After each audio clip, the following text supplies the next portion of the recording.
கர்த்தருடைய பரிசுநாமத்திற்கு ஸ்தோத்திரம் உண்டாவதாக. இன்று கர்த்தருடைய வார்த்தை, எந்தேயும் எந்திரேயும் மோசைக்கு எதிர்த்து நின்றது போல இவர்களுக்கும் சத்தியத்திற்கு எதிர்த்து நிற்கிறார்கள். இவர்கள் துர்புத்தி உள்ள மனுஷர்கள், விசுவாசத்தில் பரீட்சைக்கு நில்லாதவர்கள். 2 தீமோத்தேயு 3வது அதிகாரம் 8வது வசனம். ஆமீன்.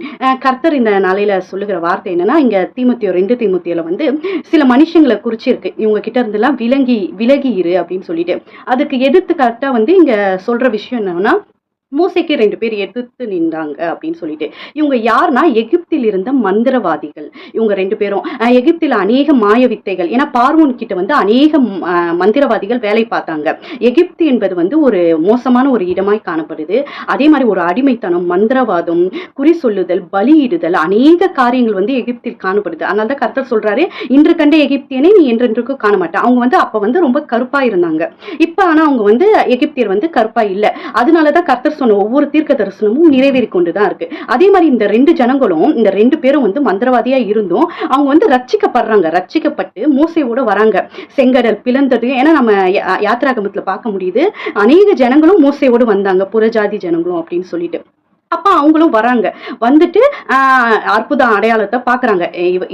இஸ்ரவேலரோட ஜனம்தான், இஸ்ரவேலோட தெய்வம் தான் உண்மையான தெய்வம் அப்படின்னு அவங்க புரிஞ்சுக்கொண்டு அவர் பண்ண அற்புதத்தையும் அடையாளத்தையும், 10 வாதைகள், தலைச்சம்பிள்ளை சங்காரம், செங்கடல் பிளந்தது, பார்வோனோட சேனையை கவிழ்த்து போட்டது, அவங்க மனம் மாறி ரட்சிக்கப்பட்டு அவங்க வராங்க. ஆனாலும் அந்த செய்வினை வித்தைகள் அவங்கள விடாம பின்தொடர்ந்துட்டே வருது. அதனாலதான் வனாந்தரத்திலே அவங்க என்ன பண்றாங்கன்னா, மோசேக்கு எதிர்த்து நிக்கிறாங்க.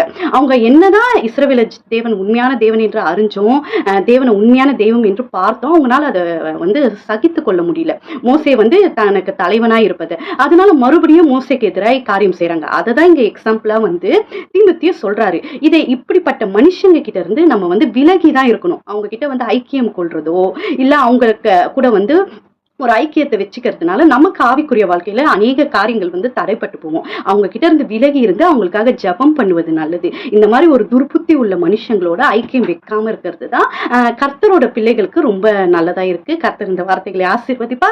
கேட்டே அவரும் ஆசீர்வதிக்கப்பட்டவர்கள். ஆமீன், ஆமீன். ஹல்லேலூயா.